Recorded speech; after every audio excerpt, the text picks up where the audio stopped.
Why are we here? Tolstoy's answer to the ultimate question. We've all asked it quietly, often in moments no one else sees. Lying awake in the dark, sitting alone in a crowded room, staring out the window, watching the world move on, while something inside you whispers, "Why am I here? What's the point of all this?" Most of the time, we silence that question. We distract ourselves. We pretend purpose is found in goals, in careers, in relationships. But sometimes, no matter how full your life looks, it still feels hollow. And that's when the question comes back. Louder, sharper, more honest than ever before. Leo Tolstoy, one of the greatest writers in history, asked this very question.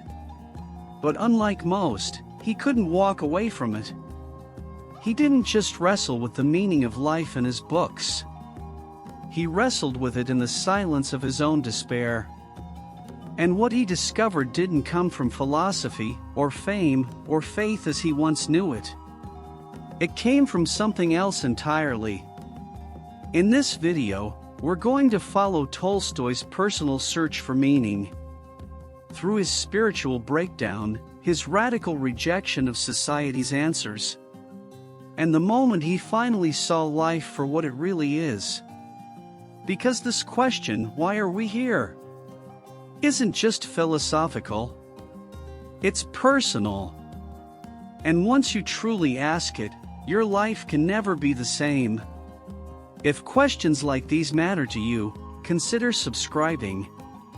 We explore reflections like this every week, not with easy answers, but with deeper insights to help you face what most avoid. And if this video speaks to you, leave a like. It helps others like you find the questions they've been afraid to ask. Let's begin. Let's follow the question all the way down. Part 1. The universal question, why this haunts every human being. Some questions don't belong to philosophers. They don't start in books, or lectures, or theories. They start in the heart.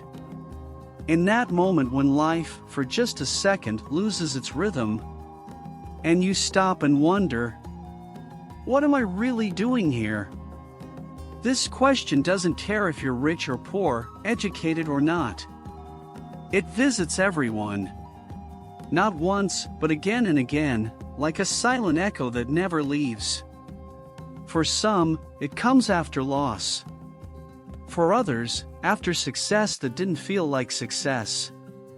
But for all of us, at some point, it comes. And when it does, it challenges everything. Your beliefs, your routines, the way you spend your days. Because suddenly, it's not enough to just exist. You want to know why you exist. You want meaning not in theory, but in experience. Not in quotes, but in your bones. But here's the problem. We live in a world that offers quick answers, 5-step plans, philosophical systems, religious formulas. And yet, the more we chase those answers, the further we seem to drift from something real. Tolstoy saw this too. He realized that the question, why are we here, can't be solved with logic alone. Because it's not just an intellectual dilemma. It's a spiritual one. It's not just about knowing the answer. It's about becoming someone who can live it. Part 2. Tolstoy's crisis of meaning, the moment success felt empty. Leo Tolstoy had it all. He was one of the most celebrated writers of his time. The genius behind War and Peace, a towering figure in literature. Praised across Europe, admired by elites and commoners alike. He had wealth, influence, family, and the kind of legacy most people only dream of. And yet, he was haunted. Behind closed doors, Tolstoy wrote of despair so deep. He feared it would swallow him. He spoke of a growing sense that nothing, not his fame, not his money, not even his family, could answer the question that had started to consume him. What is the meaning of my life? At the peak of his career, he wrote that life felt like a cruel joke. A meaningless cycle of waking, working, eating, and sleeping, all leading, inevitably, to death. He felt like a man walking toward a cliff, unable to stop, unable to turn back, and with no idea why he was walking in the first place. It wasn't depression in the modern sense. It was spiritual suffocation, the unbearable weight of living without a clear why. And here's what makes Tolstoy's crisis so powerful. He had already achieved everything the world says will make you feel whole. And it still wasn't enough. That's when he realized, if even the best life doesn't answer this question, then maybe the question itself has been buried under the wrong definitions all along. His breakdown wasn't a failure. It was the beginning of his awakening. And that's where his search truly began. Part 3: The answers the world gave him and why they failed. When Tolstoy began searching for meaning, he turned first to the world around him. Surely, he thought, someone had already answered this question. He read books, consulted intellectuals, spoke with clergy and philosophers. But everywhere he looked, the answers felt hollow, like well-polished masks hiding the same emptiness he already knew too well. Some told him that the meaning of life was progress, to build, to advance, to contribute to human civilization. But Tolstoy saw how even those who progressed eventually died, and their work, no matter how grand, was forgotten by time. Others pointed to family, to raising children, building a legacy. But Tolstoy couldn't accept that meaning was tied only to bloodlines, or that his children's lives would give purpose to his own despair. Then there were those who turned to pleasure. Enjoy the moment, they said. Don't think so much. Just live. But that didn't work either. Because even in joy, the question persisted.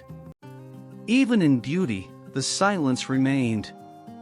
He was told to trust science, to accept reason as the highest authority. But logic gave him no reason to live. Only explanations of how things worked, never why they mattered. The more he searched, the clearer it became. The world had many answers, but none that satisfied the soul. It was as if society had built a magnificent structure with no foundation underneath. And the moment Tolstoy looked down, he saw the truth. It was all standing on nothing. Part 4: When religion collapsed, Tolstoy's rejection of faith. Tolstoy was raised in the Russian Orthodox Church. He knew the rituals. He had memorized the prayers. He respected the clergy. But when his soul was truly breaking, when the question, "Why am I here?" consumed him, even faith, as he had known it, began to unravel. He went to the church for answers. He asked priests, theologians, believers. But what he found were recited doctrines, moral rules, and dogmas repeated without reflection. No one seemed to be truly living the faith they preached. It was as if religion had become a performance, a way to appear righteous without confronting the real suffering of the soul.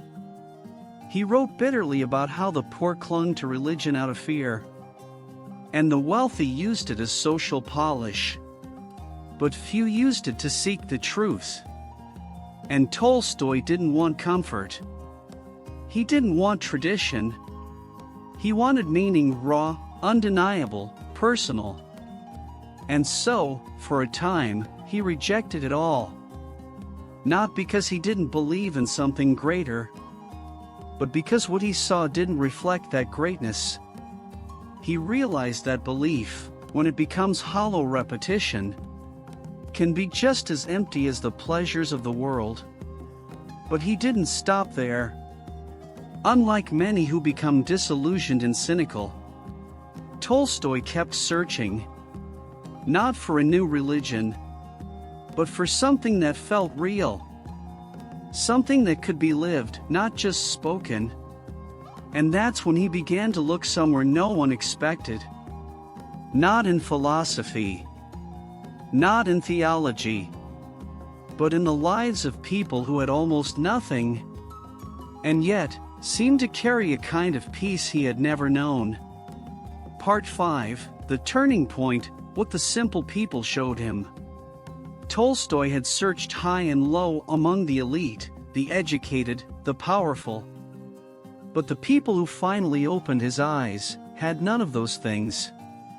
He began to spend time with peasants, farmers, servants, old women in villages, men who worked the land from dawn to dusk. They had no titles, no formal education, no reputation, and yet they seemed to carry something he lacked. He watched how they lived, modestly, quietly, with rhythms rooted in nature. They didn't talk much about God, but their actions were prayers. They didn't debate the meaning of life, they lived it with a kind of quiet certainty. They planted, they harvested, they cared for their families, they suffered and forgave, they mourned and celebrated. And through it all, they seemed at peace. This confused Tolstoy. How could people with so little be so content? How could those burdened with daily survival move through life with more spiritual clarity than he ever had? Then it struck him. These people didn't ask about the meaning of life. They embodied it. They lived in alignment. Not with theories, but with their conscience. Not with ambition, but with honesty. Tolstoy realized that perhaps the answers he was seeking weren't found in grand ideas, but in humble living. That maybe meaning wasn't something you discover in a book, but something you reveal in how you treat others, how you rise after pain, how you carry yourself through ordinary days. This was his turning point. Not a revelation of the mind, but of the heart. Part 6, His realization about life, death, and purpose. Tolstoy once feared death so much, it paralyzed his ability to live. He couldn't accept that everything he built, his legacy, his books, his family, would eventually vanish. He saw death as a thief waiting in the shadows, ready to make everything meaningless. But after his long search, something shifted. He began to see death differently, not as an ending, but as a mirror. A way to test whether the life he was living had any real weight. He asked himself, if I died tomorrow, would any of this have mattered? Would I have lived in truth? And with that question, a new understanding emerged. He realized that purpose isn't something abstract or distant. It's found in the way you live right now, in how you treat people, in what you value, in how willing you are to align your actions with your soul. Death no longer terrified him. Instead, it sharpened his awareness. It stripped away what didn't matter. And in doing so, it revealed what did. He saw that a meaningful life wasn't defined by achievement or recognition. It was defined by honesty, by integrity, by a willingness to live in accordance with what you deeply believe to be good, even if no one else sees it, even if it costs you everything. And in that shift, The question, why are we here, was no longer a mystery. It was a quiet invitation, a call to live, not just exist, to become, not just perform. And for the first time in his life, Tolstoy felt peace. Part 7. How this applies to you, the void you keep avoiding. You may not be a Russian writer. You may not have published a masterpiece or walked away from a grand estate.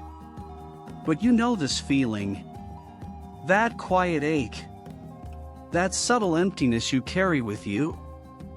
Even when your life looks perfectly fine on the outside.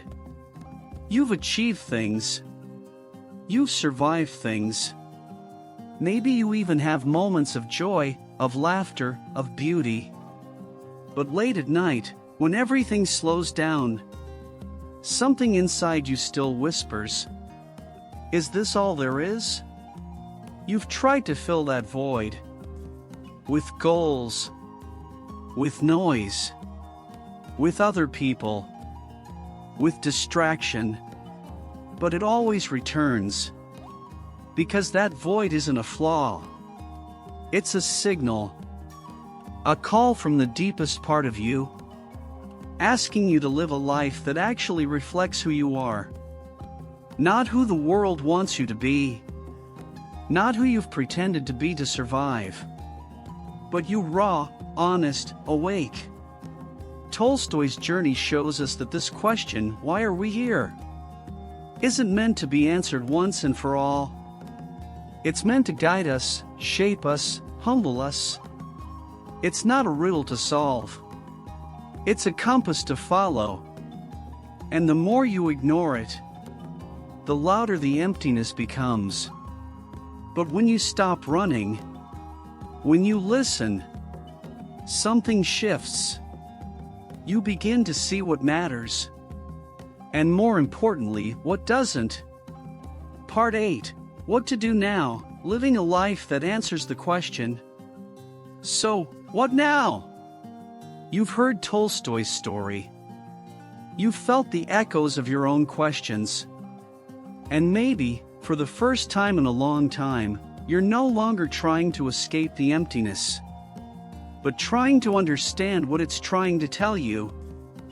Tolstoy didn't come up with a formula. He didn't write down a final truth and call it done. Instead, he began living in a new way.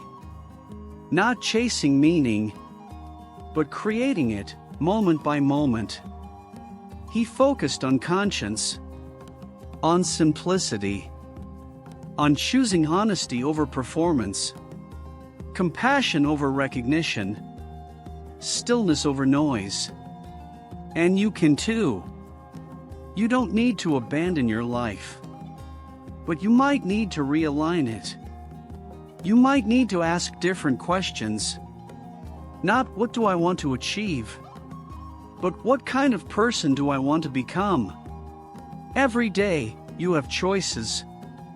Tiny, quiet choices. Will you speak with truth or convenience? Will you act from fear or from alignment? Will you live like your time matters, or let it slip by? The question, why are we here, might never have a final answer. But your life, how you live it, can become an answer in itself. Not through perfection, but through presence. Not through knowledge, but through sincerity. And that, perhaps, is what Tolstoy discovered. That the meaning of life isn't something you find. It's something you become. Your life is the answer. You came here with a question. Maybe you didn't say it out loud. Maybe you didn't expect to find much. But if you're still here, it means this question matters to you. Why are we here? Tolstoy couldn't answer it with books or beliefs alone. He had to break down, to fall apart, to lose his illusions, so that something more honest could emerge. And maybe that's your path too. Not one of certainty, but of courage.